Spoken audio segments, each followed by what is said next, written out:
पिछली कई रातों से समीक्षा आकाश से नहीं मिली। वो अपने कहे पर कायम है। अब देखना यह है कि उससे इसी तरह की उम्मीद रखने वाला आकाश खुद अपने कहे पर कब तक कायम रहता है। अब या तो आकाश का सब्र टूटेगा या समीक्षा का दिल। क्या सोच रही हो? बड़ी देर से खामोश समीक्षा को क्षितिज ने चेताया। वो हवा से चेहरे पर बिखर रहे बालों को कानों के पीछे ले जाते हुए, तुम ऑस्ट्रेलिया क्यों नहीं जाना चाहते? बहुत ही स्पष्ट शब्दों में उसने पूछ लिया। क्षितिज की नजरें कई सवालों के साथ अनायास ही उसकी तरफ उठ गई। समीक्षा को अपने कहे लफ्जों के फीकेपन का अंदाजा नहीं है। क्षितिज ने बेपरवाही से कंधे उचका लिए। ऐसे ही बस मन नहीं है, और रेलिंग पर हाथ रखे सामने वादियों को ताड़ने लगा। किसी के दिल पर अपने जज्बातों का बोझ नहीं डालना चाहता वह। बिना कुछ और कहे सुने समीक्षा फिर से उसके आसपास टहलने लगी। क्षितिज के साथ होना आज भी कहीं ना कहीं खुशी तो देता है, लेकिन वह जो एक खालीपन उसकी जिंदगी में था, वो सिर्फ आकाश के साथ होने पर ही भरता है। उसके बिना तो वो जैसे है ही नहीं। पता नहीं क्यों लग रहा है कि वो खुद को उसी बीहड़ में छोड़ आई थी, आकाश के पास। यहां सिर्फ उसका शरीर है, उसकी चेतना नहीं। उसकी नजरें क्षितिज को छोड़कर हर तरफ जा रही हैं, जैसे गलत वक्त पर गलत जगह आ गई हो। बाहों को मलते हुए उसने गहरी सांस छोड़ी। क्यों इतना सब हो जाने पर भी हर सांस में उसे याद किए जा रही हूं? दबी सी छट टाट के साथ छत के आखिरी छोर तक चलकर वो वापस पलटी। क्षितिज छत के दूसरे छोर पर हाथों को कमर और मुंडेर की रेलिंग के बीच दबाए चुपचाप खड़ा उसे ताड़ रहा है। उसकी खामोशी का शोर समीक्षा को अब सुनाई दिया। तुम इतने चुप क्यों हो आज? समीक्षा ने पूछा। क्योंकि तुम कुछ सुनना नहीं चाहती। एक ही जवाब में क्षितिज ने सारी शिकायतें बयान कर दी। किसी अपराध के बोझ से झुके सिर के साथ समीक्षा उसके सामने आकर ठहरी, अधर दांतों तले दबाए, झुकी नजरों से एक किनारे देखती हुई, जैसे दिल में बने किसी जख्म का दर्द सह रही हो। आकाश सिर्फ एक याद है, भूल जाओ उसे। क्षितिज ने समीक्षा के कंधे पर हाथ रखा। समीक्षा की आंखें झटके से उस पर गई। मैं उसे याद नहीं कर रही। तो फिर किसे याद कर रही हो? किसी को नहीं। सक पकाकर वो सामने की घाटी की तरफ मुड़ गई, ताकि क्षितिज उसके चेहरे पर कुछ और पढ़ ना सके। लेकिन क्षितिज के लिए जैसे अब और कुछ पढ़ना जरूरी नहीं है। तुम ऐसी गुमसुम सिर्फ तभी होती हो जब उसका फितूर तुम्हारे दिमाग में आ जाए। आज मुझे ऐसा लग रहा है जैसे वक्त घूमकर फिर वही पहुंच गया हो, जहां से मैं एक गुमसुम सी लड़की को उसके ख्यालों और ख्वाबों की दुनिया से निकालकर अपनी दुनिया में लाया था। समीक्षा ने उसकी ओर देखा। उसकी बादामी आंखें कोई सच छुपाना भी नहीं चाहती क्षितिज से। क्षितिज ने उसके माथे पर लहराती एक लट को उंगली किनारे किया, नजर भर उसके चेहरे पर देखा। मैंने बहुत मुश्किल से तुम्हें उस अंधेरे से निकाला है समीक्षा, मुझे हराओ मत प्लीज। क्षितिज इतना गंभीर शायद ही कभी हुआ हो।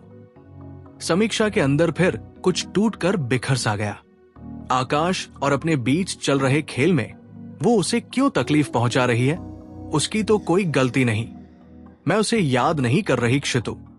उसकी सांसें भारी होने लगी। मुझे पता है कि आज कल मैं थोड़ी बदल गई हूं, लेकिन तुम मेरे लिए वही हो जो कल तक थे। रेलिंग पर रखे क्षितिज के हाथ पर अपना हाथ रखकर। तुम्हारी जगह नहीं बदली है, तुम्हारी जगह कोई नहीं ले सकता, आकाश भी नहीं। And I really mean it. आवेग में कही गई इन बातों में कहीं कोई सच्चाई भी है। ये समीक्षा तक नहीं जानती, लेकिन हाँ कहते हुए पूरे यकीन से कहा है उसने, पूरे मन से कहा है। एक बार वो नहीं अटकी, ना ही जुबान लड़खड़ाई उसकी, ना ही उसने नजरें चुराई, क्योंकि ये सच है उसके लिए। उसकी जिंदगी में क्षितिज की जगह वाकई कोई नहीं ले सकता। बस ये जगह वो नहीं है जहां वो होना चाहता है। सच कुछ भी हो, मगर उसकी इन बातों ने क्षितिज के चेहरे से मायूसी की वह परत धो डाली जो पिछले कुछ दिनों से उसके चेहरे से जा नहीं रही थी। एक दामन छूटते छूटते जैसे दोबारा उसके हाथों में आ गया। उसने अपने हाथ के ऊपर रखा समीक्षा का हाथ पकड़ा। और मैं वो जगह खोना भी नहीं चाहता, इसीलिए ऑस्ट्रेलिया नहीं जा रहा हूं। क्षितिज ने उसे अपनी सीध में खड़ा किया और उसके दोनों हाथ अपने हाथों के बीच कस लिए। वो कोई दून तो है नहीं कि जब मन किया तुम्हें देखने चला आया, लेकिन तुम हंसकर कितने आराम से पूछ रही थी कि मैं वहां क्यों नहीं जा रहा हूं। हंसी हंसी में क्षितिज ने सारी भड़ास निकाल कर रख दी। सच कुछ भी हो, मगर उसकी इन बातों ने क्षितिज के चेहरे से मायूसी की वह परत धो डाली जो पिछले कुछ दिनों से उसके चेहरे से जा नहीं रही थी। एक दामन छूटते छूटते जैसे दोबारा उसके हाथों में आ गया। उसने अपने हाथों के बीच समीक्षा का हाथ कस लिया। और मैं वो जगह खोना भी नहीं चाहता, इसीलिए ऑस्ट्रेलिया नहीं जा रहा हूं। क्षितिज ने उसे अपनी सीध में खड़ा किया और उसके दोनों हाथ अपने हाथों के बीच कस लिए। वो कोई दून तो है नहीं कि जब मन किया तुम्हें देखने चला आया, लेकिन तुम कितने आराम से पूछ रही थी कि मैं वहां क्यों नहीं जा रहा हूं। हंसी हंसी में क्षितिज ने सारी भड़ास निकाल कर रख दी। समीक्षा ने दांतों तले जीभ काट ली। I am so sorry. भौहें सिकोड़ते हुए उसने कहना शुरू ही किया था कि क्षितिज ने उसके होठों पर उंगली रख दी। समीक्षा के खुले होठ खुले ही रह गए, उनकी नरमी को अपनी उंगली के पोर पर महसूस करते हुए। सॉरी कहने की जरूरत नहीं है। क्षितिज की आवाज मंद हो गई। तुम मुझे हमेशा खुशियां ही दो, ये जरूरी तो नहीं। और मुझे किसी दुख, किसी तकलीफ का डर नहीं है, बशर्ते वो तुमसे मिला हो। उसकी नशीली मुस्कुराहट और एक टक ताकती नजरों ने समीक्षा को नजरें फेरने पर मजबूर कर दिया। 3 बीघा जमीन पर बने इस फार्म हाउस में इस वक्त इन दोनों के अलावा सिर्फ वो माली है जो कि अभी दूर दूर तक नजर नहीं आ रहा। शायद समीक्षा ने क्षितिज के साथ यहां अकेले आकर गलती कर दी। शायद नेहा को भी साथ लेना चाहिए था।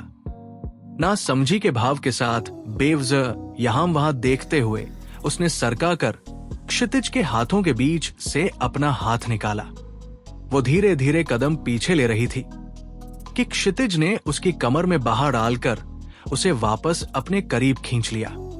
क्षितिज की नजरों में एक अजीब सा सवाल है जिसका समीक्षा के पास फिलहाल कोई जवाब नहीं। बस उसने नजर चुराते हुए धीरे से उसकी बाह को अपनी कमर से हटाना चाहा, मगर पूरा जोर लगा लेने पर भी हटा ना सकी। क्षितिज, उसने धीरे से कहा और झिझकते हुए दोनों हाथ क्षितिज के सीने और अपने बीच में अड़ा लिए। तुम्हारी तबीयत तो ठीक है ना? आज वो खुद को आजमाने के लिए यहां थी, लेकिन ये आजमाइश तो अब वाकई मुश्किल होने लगी है उसके लिए। तुम्हें क्या लगता है?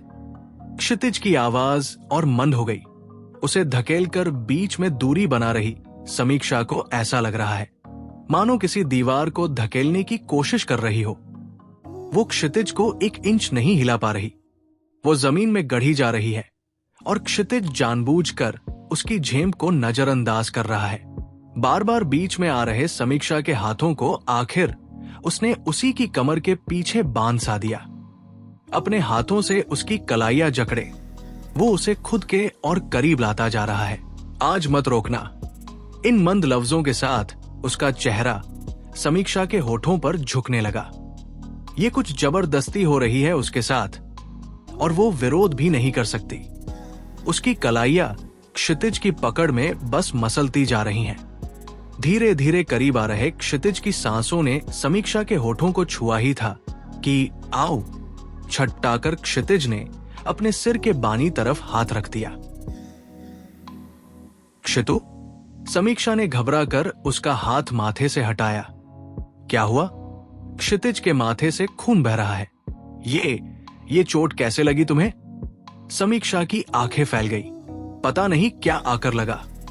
दांत पीसते हुए क्षितिज ने खून से सना हाथ नीचे किया और जेब से अपना रूमाल निकालकर माथे पर रखा।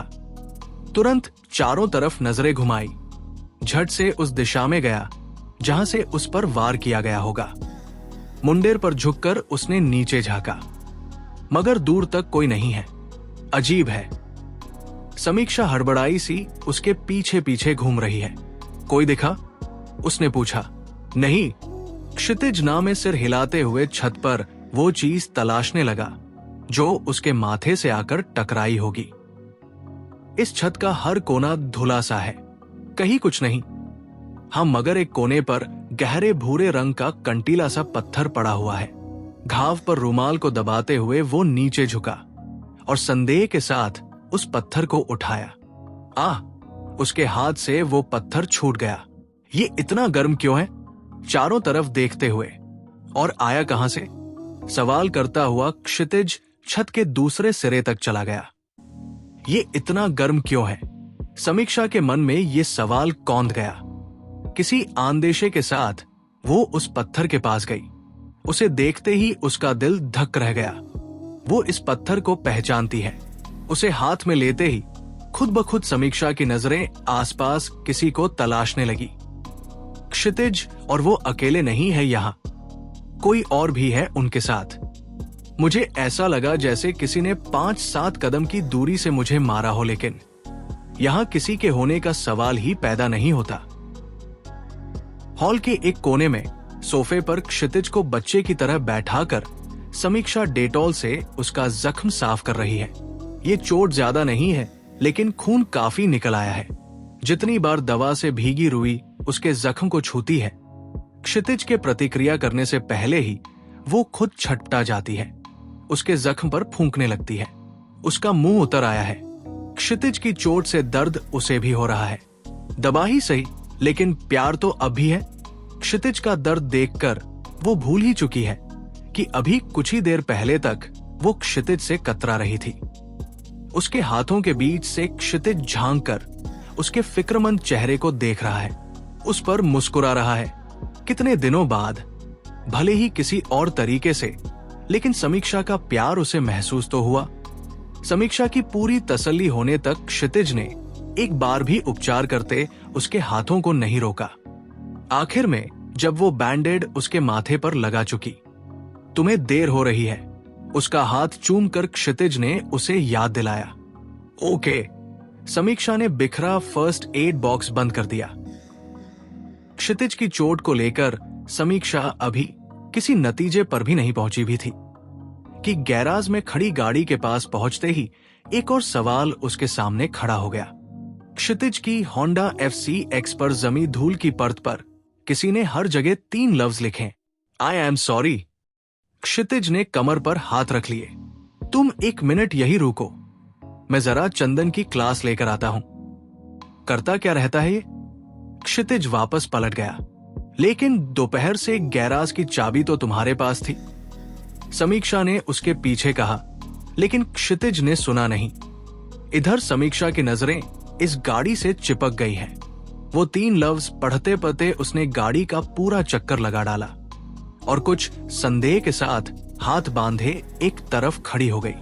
उसने आकाश को उस चट्टान पर वो नाम लिखते देखा है। ये तरीका, ये लिखावट, सब कुछ उसी का है। लेकिन वो ऐसा क्यों करेगा?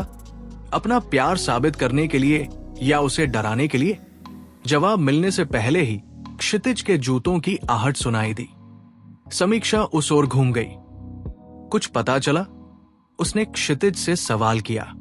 नहीं, मेरा भी दिमाग खराब हो गया है शायद। एक तो इस बेचारे के पास गैराज की चाबी नहीं थी और दूसरे ये अनपढ़ है, और फिर इतनी अच्छी कर्सिव हैंडराइटिंग तो किसी कॉन्वेंट एजुकेटेड की ही हो सकती है। समीक्षा की तरफ देखते हुए उसने ठोड़ी पर हाथ रखा।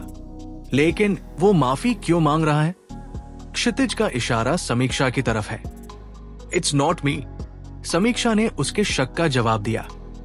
चंदन गैराज के कोने में रखे सामान में से एक सूती कपड़ा निकालकर गाड़ी साफ करने लगा। समीक्षा की नजरें फिर से गाड़ी पर ठहर गई, जिस पर लिखा हर लफ्ज मिटते मिटते उसके दिल को दुखा रहा है। गाड़ी साफ होते ही क्षितिज ने उसके गुम से चेहरे के आगे अपना हाथ हिलाया। चले, अंधेरा होने लगा है। आज फिर समीक्षा को लौटने में देर हो गई है। शायद कविता जी का पारा चढ़ा हुआ हो, लेकिन उसने किचन में जाकर पूछा नहीं। सवाल करेगी तो कोई ना कोई जवाब मिल ही जाएगा। वो चुपचाप अपने कमरे में चली आई। थकी हुई आंखों के कोने चूंदते हुए उसने दरवाजा खोला और ढीला सा हाथ लाइट के स्विच पर मारा। रोशनी होते ही फिर उसके सामने कुछ ऐसा था जिसे सिर्फ इत्तेफाक मानना थोड़ा मुश्किल होगा। अनबिलीवेबल। बिस्तर, ड्रेसिंग, खिड़की, सब पर एक के बाद एक नजर मारती हुई वो कमरे के मध्य खड़ी हो गई। दहलीज से लेकर कमरे के आखिरी कोने तक प्लम के सफेद फूलों की बारीक पंखुड़ियां बिखरी हुई हैं। अजीब है, लग रहा है जैसे छत से इन फूलों की बारिश हुई हो कमरे में। एक बार फिर उसके दिमाग में वही नाम कौन था? आकाश। हाँ, आकाश जानता है कि उसे प्लम के ये फूल बहुत पसंद है। अक्सर वो पिछले आंगन में कतार से लगे पेड़ों से इन फूलों को खुद पर बरसाती थी और फिर आंखें मींचकर उसने सिर झटक लिया। इस बार वो कोई तुक्का नहीं मारना चाहती। पर्स पलंग पर फेंकते हुए उसने कविता जी को आवाज लगा दी। कविता जी किचन छोड़कर उसके कमरे में चली आई। तू कब आई? उसे देखते ही कविता जी ने सवाल किया। ये अरुण आज फिर मेरे कमरे में अपने दोस्तों के साथ था क्या? नहीं तो फिर ये सब क्या है? समीक्षा जमीन की तरफ हाथ फैलाकर एक कदम पीछे हट गई। अब कविता जी का ध्यान भी फर्श और बिस्तर पर बिखरे फूलों पर गया। कमरे का हाल देखकर वो भी थोड़ी विस्मित है। अभी 1 घंटा पहले तो मैं यहां आई थी। इधर उधर देखते हुए उनकी आंखें खिड़की की तरफ गई। कितनी बार कहा है कि ये खिड़की बंद रखा कर, हवा से उड़कर आ गए होंगे। कविता जी ने खिड़की के पल्ले भिड़ा दिए। आज कौन सा तूफान आया था जो ये उड़कर यहां आ जाएंगे? समीक्षा अपने बिस्तर पर बिछी चादर झाड़ने लगी। चल अब रहने दे और आकर खाना खा ले। मुझे भूख नहीं आज, मुझे पढ़ना है। समीक्षा बिस्तर पर बैठकर चप्पलें निकालने लगी। उसके उखड़े से अंदाज के चलते कविता जी ने दोबारा उस पर जोर नहीं दिया। ठीक है, और सफाई कल सुबह कर लेना। फूली तो है। वो बाहर चली गई। समीक्षा ने कमरे को उसी हाल में छोड़ दिया और अलमारी से गाजरी रंग का चूड़ीदार सूट निकालकर नहाने चली गई। गर्म पानी का शॉवर लेते हुए फिर उसके दिमाग में सारा दिन होती रही घटनाएं घूमने लगी। इतना सब कुछ सिर्फ इत्तेफाक कैसे हो सकता है? और अगर ये सब आकाश नहीं किया है तो वो ऐसा क्यों कर रहा है? किस बात की माफी मांग रहा था वह? जो चोट उसने उस रात समीक्षा को पहुंचाई थी, या जो चोट उसने आज करीब आते क्षितिज को पहुंचाई है? कंधों पर गर्म पानी के साथ फिसलते उसके हाथ एक पल को थम गए। क्या वो उसे आज जाकर मिले? नहीं, माफी तो उसे सामने आकर ही मांगनी होगी। एक विचार के साथ समीक्षा के हाथ अपने बदन पर फिर चलने लगे।